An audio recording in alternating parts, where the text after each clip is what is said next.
Ladies and gentlemen, good evening and welcome to the Q1 FY26 earnings conference call of Finolex Cables Limited. As a reminder, all participant lines will be in the listen-only mode. There will be an opportunity for you to ask questions after the presentation concludes. Should you need any assistance during this conference, please signal for an operator by pressing star and then 0 on your touch-tone telephones. I now hand the conference over to Mr. Pratik Patil from Dentsu Creative PR Investor Relations team. Thank you, and over to you, Mr. Patil. Thank you, Farah. Good evening, and thank you for joining us on the Finolex Cables Limited Q1 FY26 earnings conference call. Today we have with us Mr. Mahesh Viswanathan, Deputy CEO and Chief Financial Officer from Finolex Cables Limited.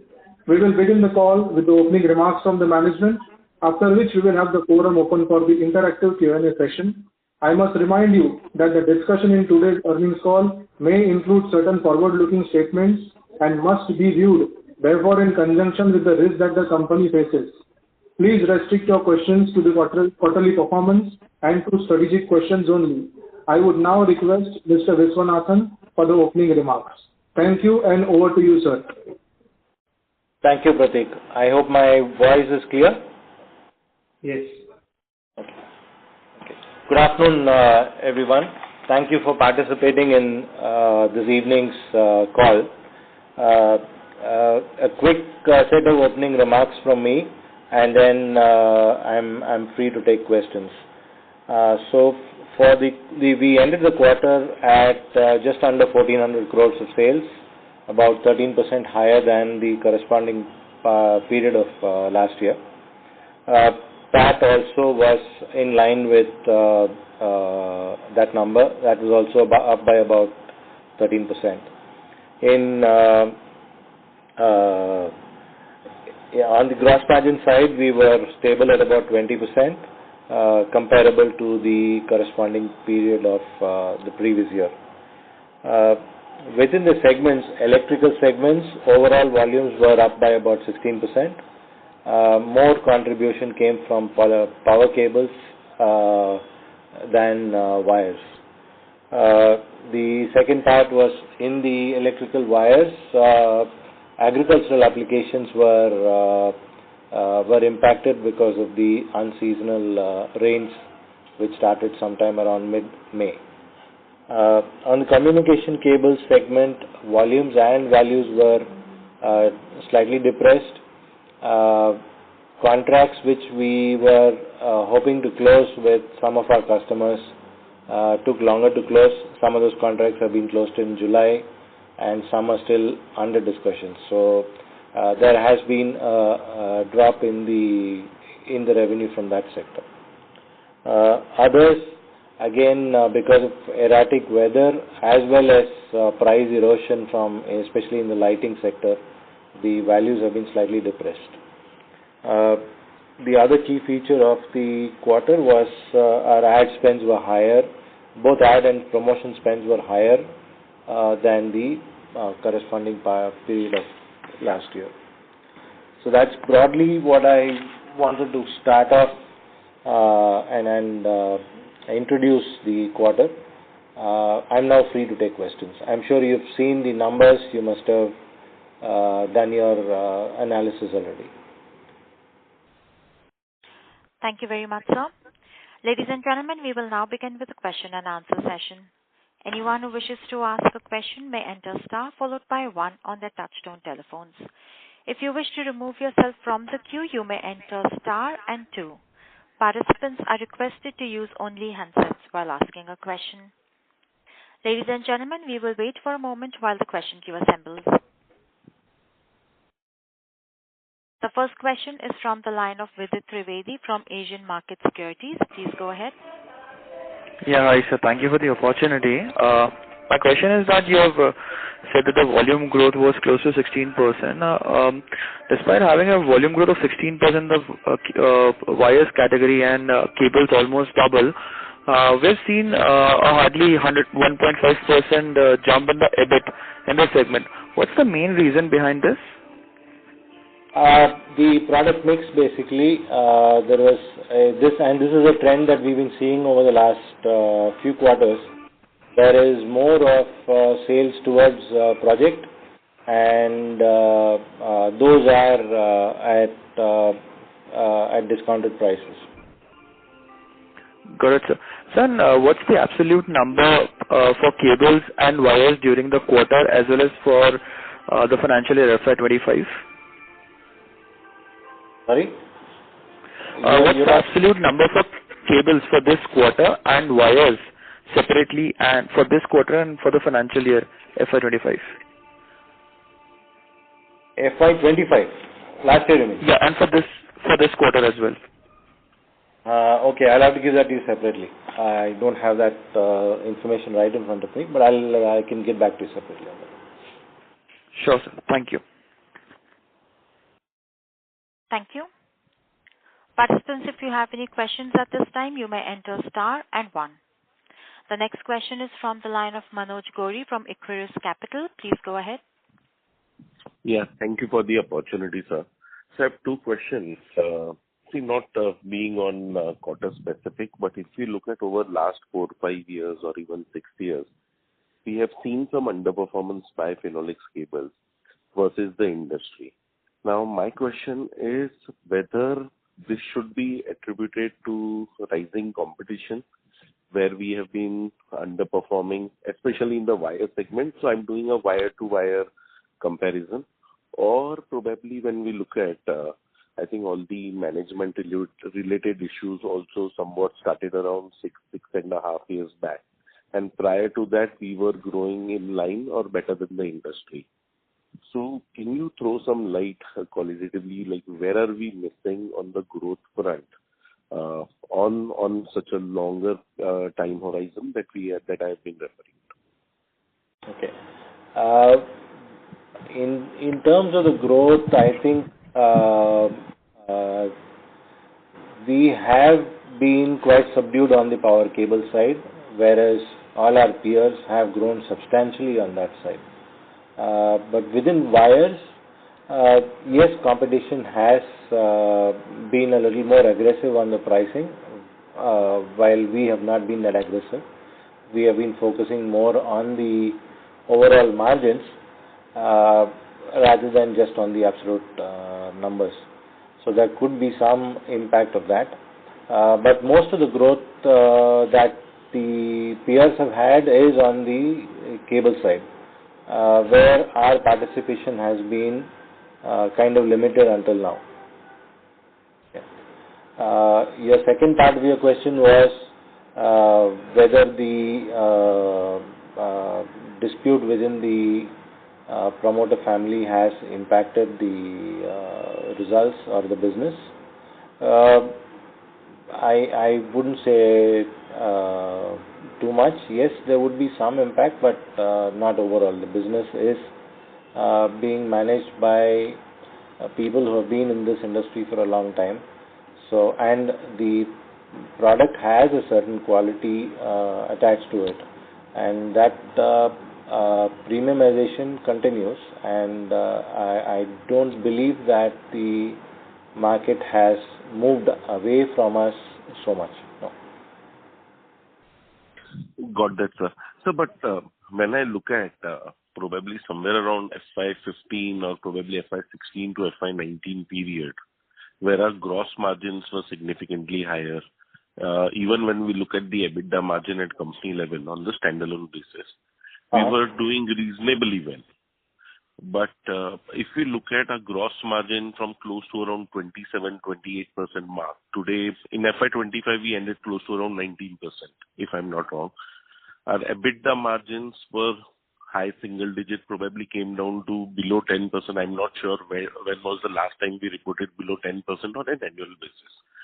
So when you say we are trying to protect our margins or profitability, so I think here probably numbers also, even on the margin side, we are seeing some sluggishness, and plus we are seeing top line or volumes which have been underperforming.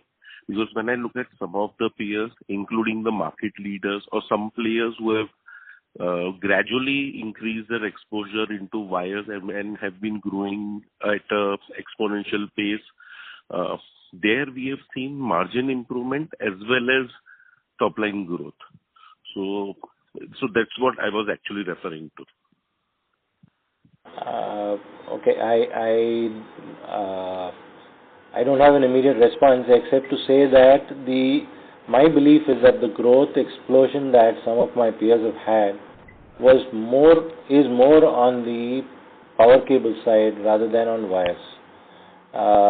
And so, because not many people report those numbers separately, it's only recently that some of them have started indicating certain numbers in the public domain. If you have other information which is not in the public domain, then I wouldn't be able to compare and comment on it.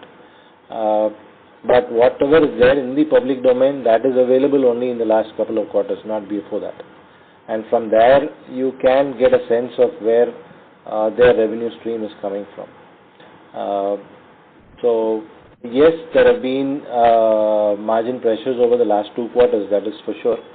But that is also a result of our change in the product mix, like I mentioned earlier. Correct, sir. So just one last question. So if I look at probably for rest of the year or probably medium-term projections or a roadmap that the company would have set internally, how do we see probably from here on? Because if you look at wire demand anyways has been a bit slow as compared to cables. Right. So on the flip side, if you look at, I think there are a lot of projects which would be near completion in the current and in the next year. Those which were especially announced after COVID, where we saw some significant pickup into real estate bookings. When do you see this projects reaching near completion, which should actually translate into double-digit kind of volume growth for wires as a category, and which will obviously lead to some operating leverage also. So what are the internal projections? If you can share, that would be very helpful for our modeling purpose. Okay. I think that last 2-3 quarters ago, over the last 2-3 quarters, people have been witnessing a fairly high collection on the sale of real estate. But my sense is that most of the accumulated inventory has gotten exhausted, and the projects which were announced and which are getting completed now will get into their end phase in the coming quarters. Some of it probably has started now, but bulk of it should come maybe by third quarter this year. And I think that should be the time that we should also see growth picking up.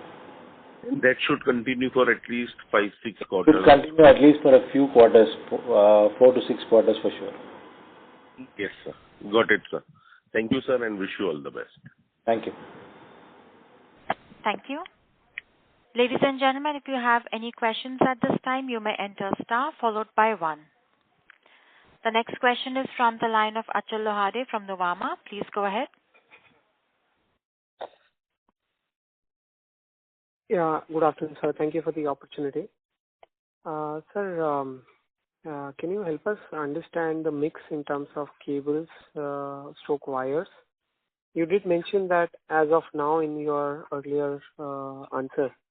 So if you could give us some sense in terms of how do you see these cables, what kind of capacity, how much have we invested, what asset turn, how much incremental investment is going into cables?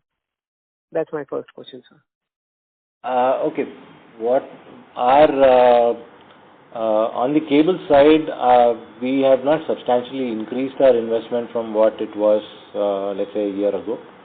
But our utilizations have improved, and that means that we have stuck our neck out in a few projects and have taken orders.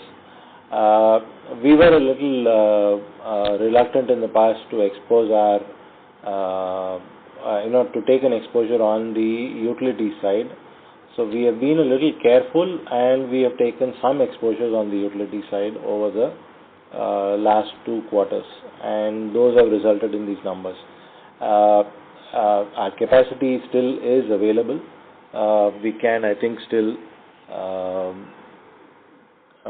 we can still improve the numbers by another 30-40% with the present investment. The question more was, what kind of a risk would you like to take when you are being exposed to the discoms or the some of the transmission utilities? That was always the question in our mind. So I don't know if it answers your question fully, but this is what I have. What was your second part of the question? Yeah, what kind of investment are we looking at? What is the capex and how the split is in terms of cables and wires? I'm just talking about electrical cables at this stage. Yeah. Yeah, okay. So on the investment side, we had made an announcement on our capex program a couple of quarters ago, and that is continuing. From there, what was relevant to electrical cables was the E-beam facility, which is completed, and the E-beam cured products are now available since March this year. The utilization is ramping up, and we hope to reach a satisfactory level in the coming months. Beyond that, our investment in greenfield addition to the capacity, we've not done anything so far. There is, of course, continuous additions to the segment, either in terms of replacement or in terms of improving productivity. For the current year, that number should be somewhere around 60-80 crores. Right. And basis the existing gross block, what you have, what is the potential turnover you could reach for the electrical cables and wires segment, sir? The potential turnover only on the segment? Yeah, only for the electrical cable segment. Basis the capacities what you have, and assuming same copper price, what is the maximum turnover you could achieve? At current prices, could go up to 6,500 crores. Right. Okay. And this assumes what asset turn, sir? My gross block there is what?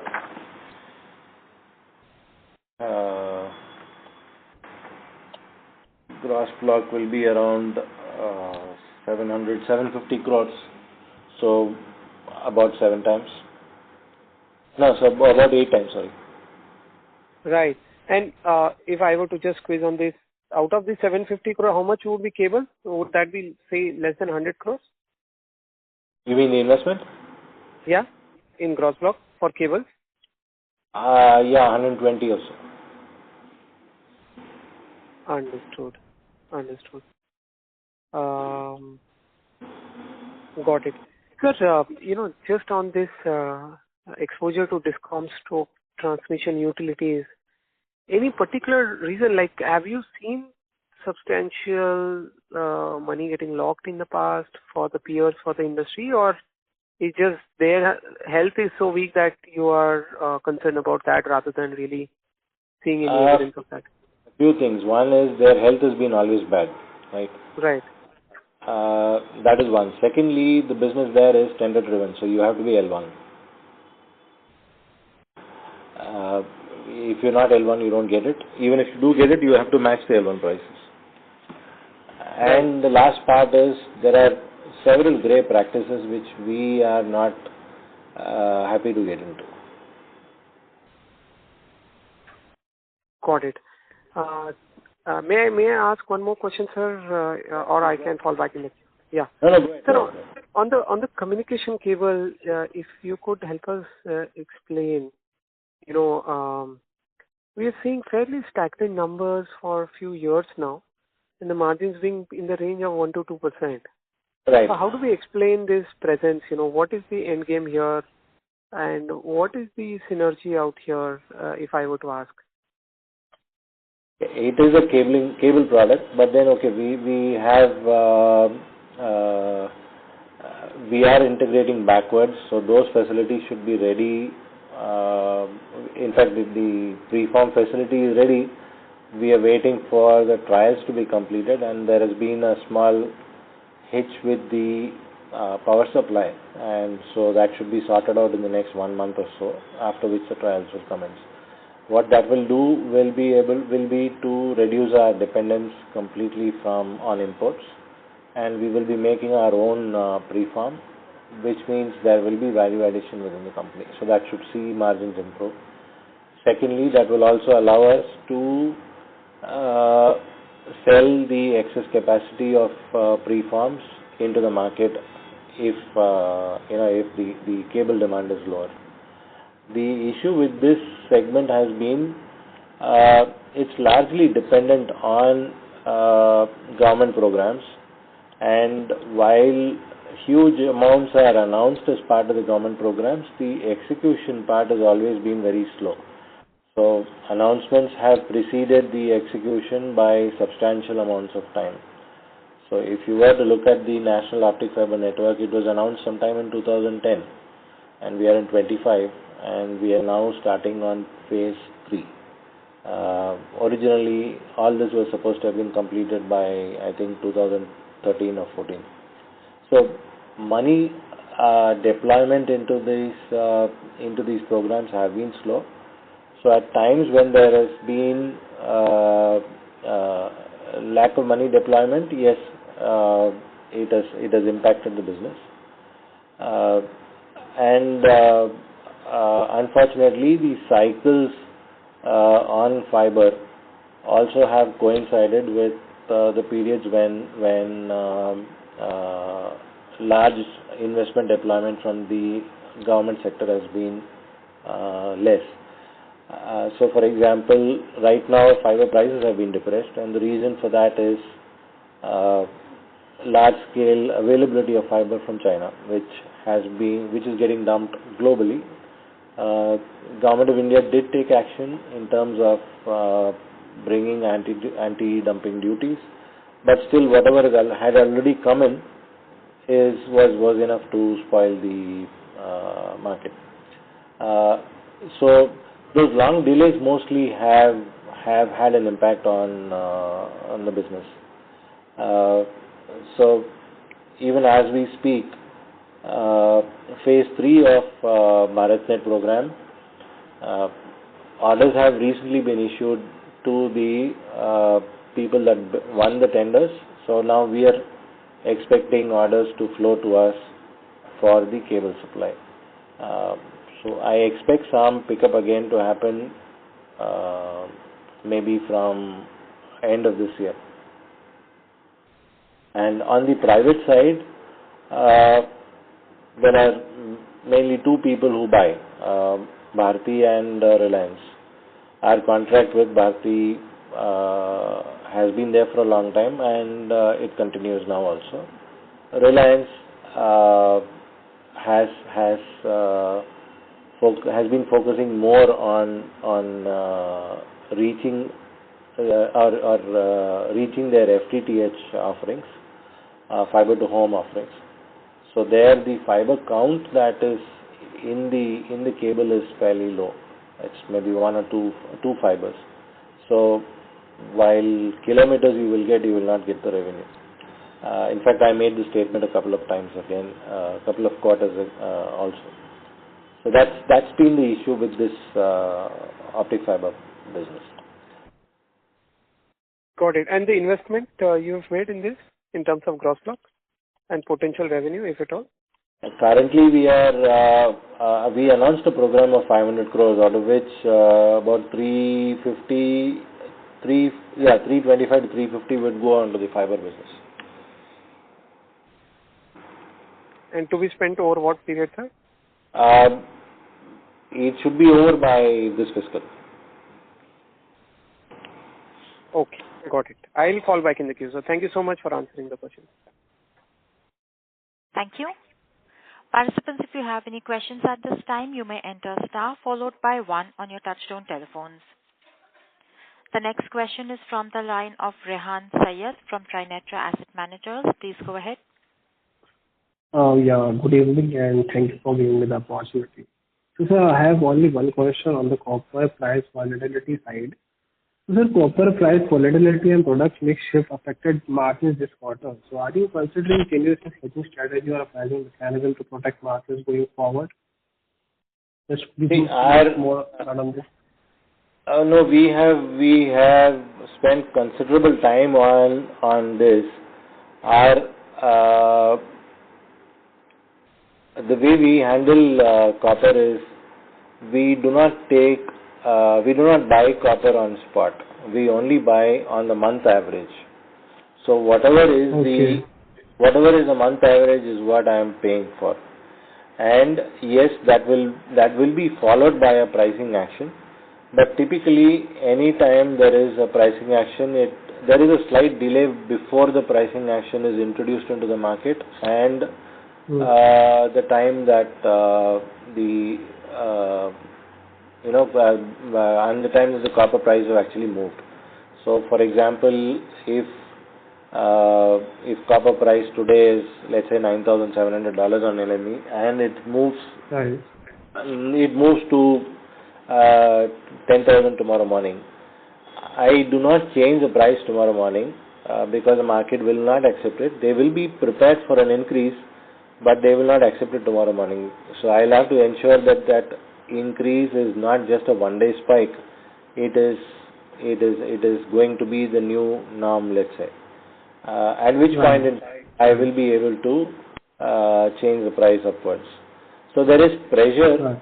While you increase the prices, there is pressure from the market to delay it a little bit. And on the other way around, there is pressure from the market to quicken it a little bit. So this is not something that happens only to me, it happens to everybody else. So you will see that in most cases we announce the changes first and then peers follow in a few days' time. And that's the nature of this, market. So the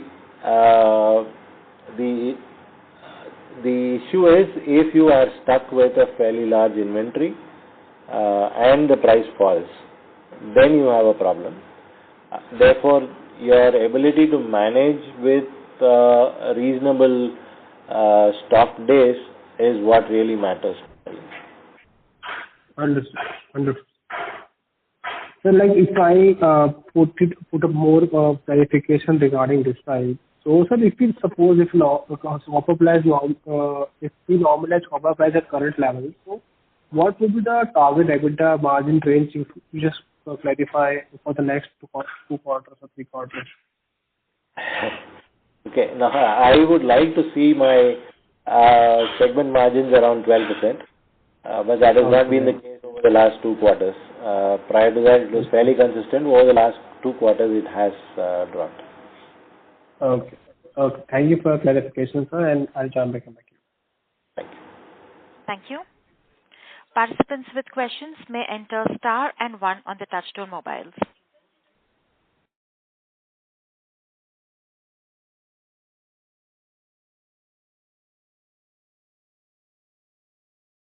The next question is from the line of Manoj Gauri from Equirus. Please go ahead. Yeah. Sir, my question is on the FMEG portfolio. So somewhere we ventured into this portfolio in 2017, in FY17.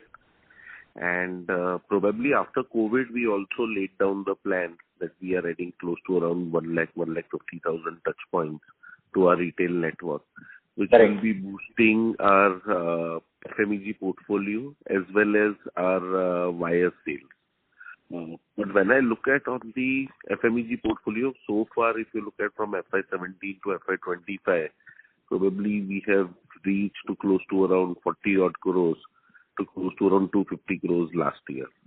So I know at EBIT level we are not burning cash into this businesses, but any aspirational target and what are we planning to do differently? Because even here, if we look at, probably somewhere we have been missing our internal targets as well. You're right. The growth there has been much lower than what we expected to have.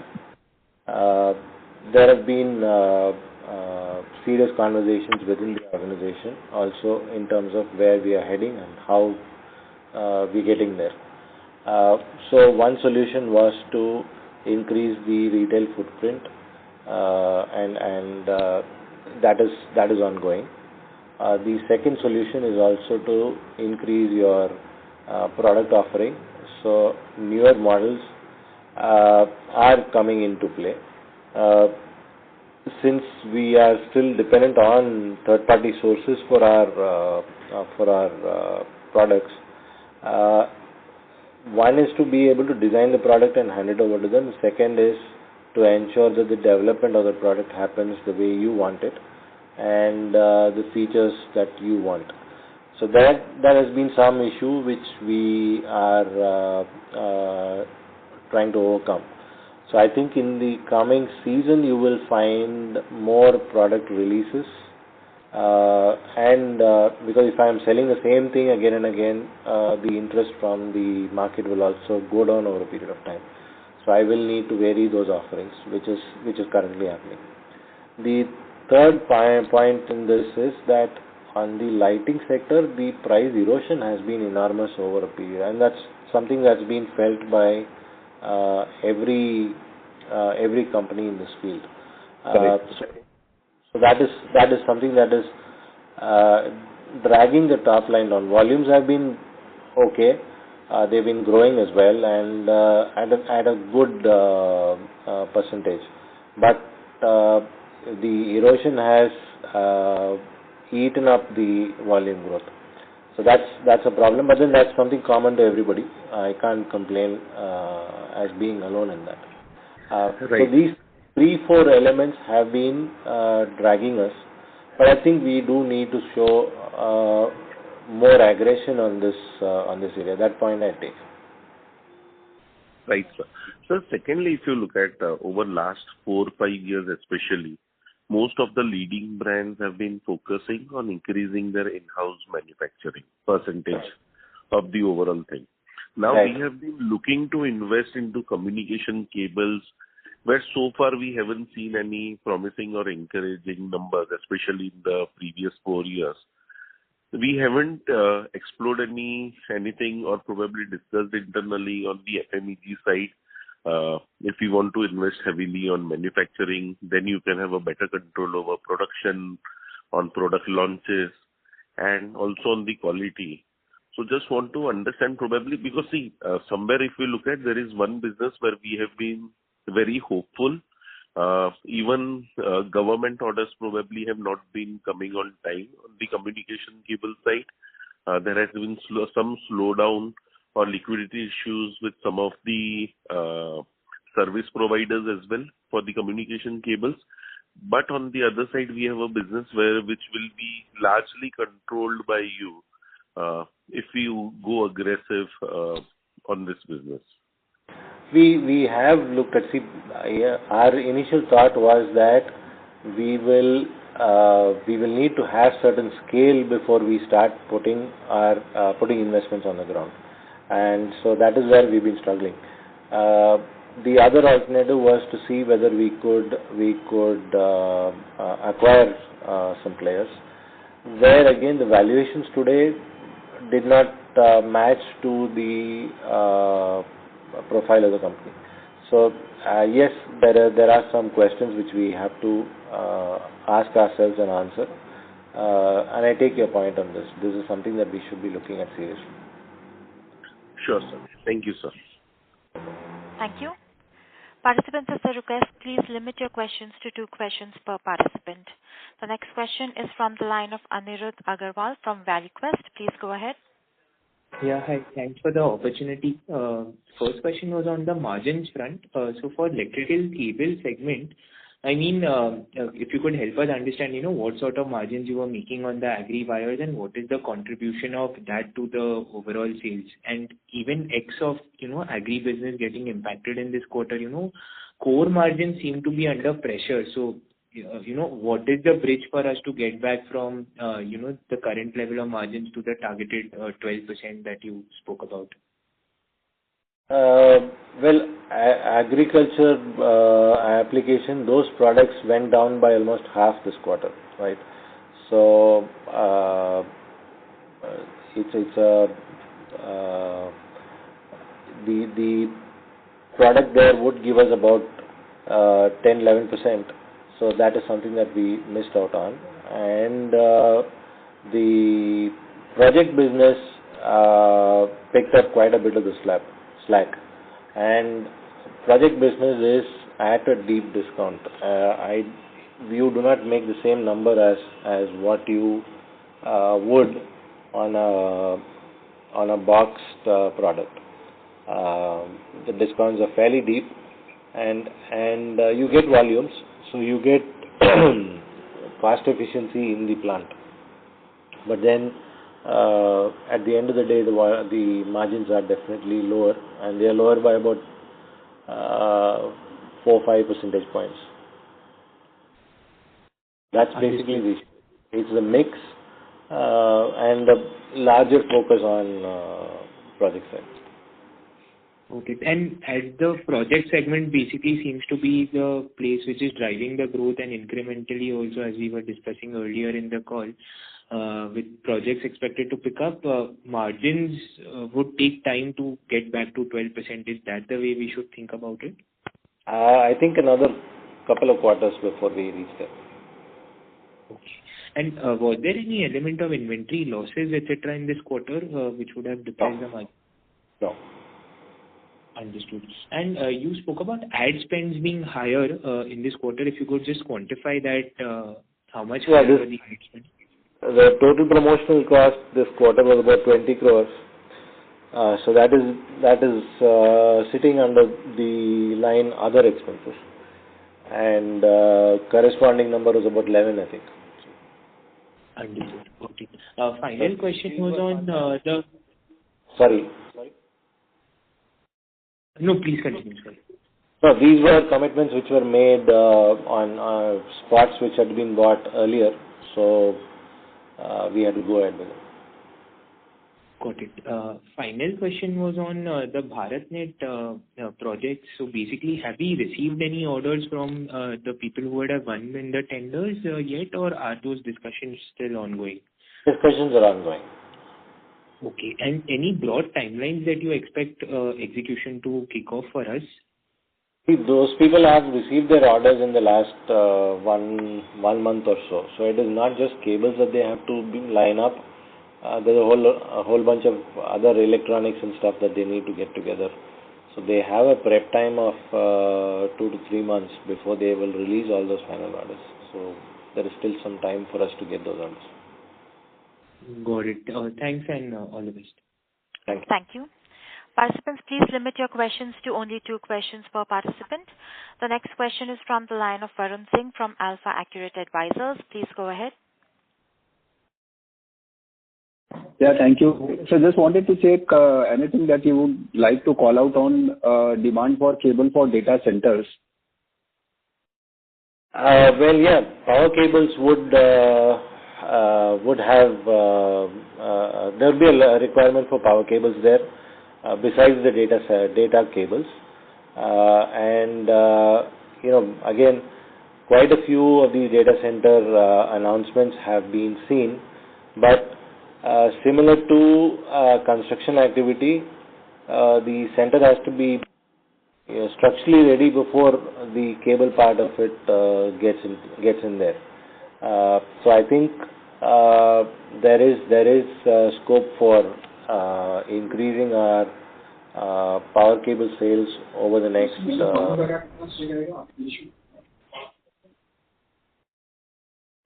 Sorry, did you have a question?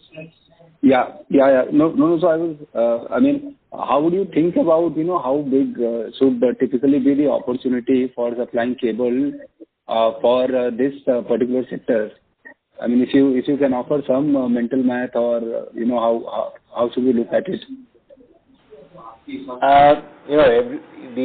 Typically the data center numbers, if they talk about in terms of how many megawatts of power they would be consuming. That's how they describe their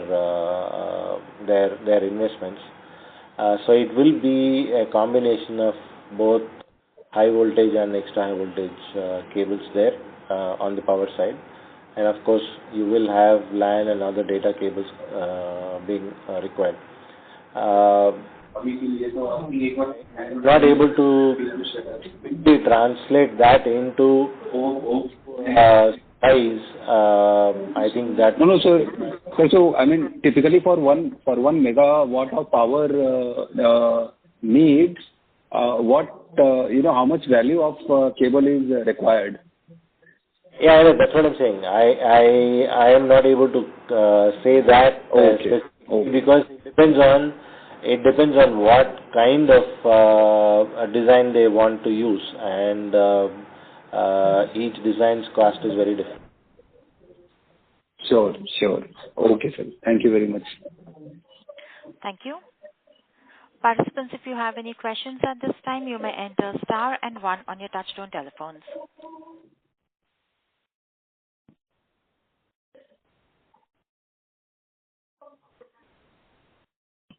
To ask a question, you may enter star and 1.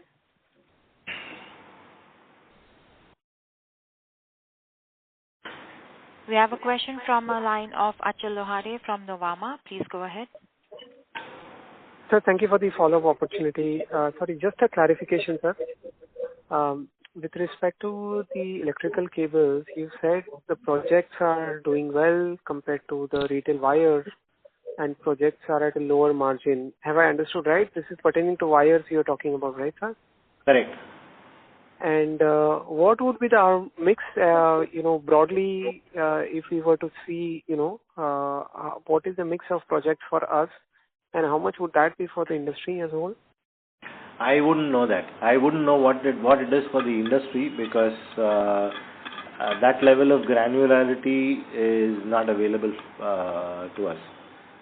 All I know is in our case, that mix has changed in the last 2 quarters, and that is impacting the numbers a little bit. Right. Any number you want to point out, sir? Well, there used to be a time when retail sales for retail in the sense the box sales used to be close to 75-80%. Okay. Now that has dropped to about 60, I think. 60. Yeah.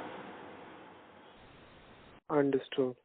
And are you seeing this is the trend for the industry as well, where the project wires are basically are seeing more sales? It could be, yes. Right. And that is driving. So for us, wires is almost 90% of our electrical cable segment revenue. Have I understood right, sir? 75 to 80%. 75 to 80%. Because there is also automobiles, there is also industrials and so on. Understood. Got it. So total capex, if you could mention, what would that number be? You said about 80-90 crores for the replacement maintenance capex for the electrical cable. It is replacement plus enhancements in productivity related expenditure. Right. And the total capex for the full year at the company level? Including, it should be around 300, I think. And of that, close to 80-90 is basically this one, and balance is for the optics. Yeah. Communication cable. Understood. Got it, sir. Thank you so much. Thank you. As there are no further questions from the participants, I now hand the conference over to Mr. Vishwanathan for closing remarks. Again, thank you everybody for participating in this meeting. There was one gentleman whose question I could not respond to. So maybe he can connect with me later on. Thank you. Thank you. On behalf of Finolex Cables Limited, that concludes this conference call. Thank you all for joining us, and you may now disconnect your lines. Thank you.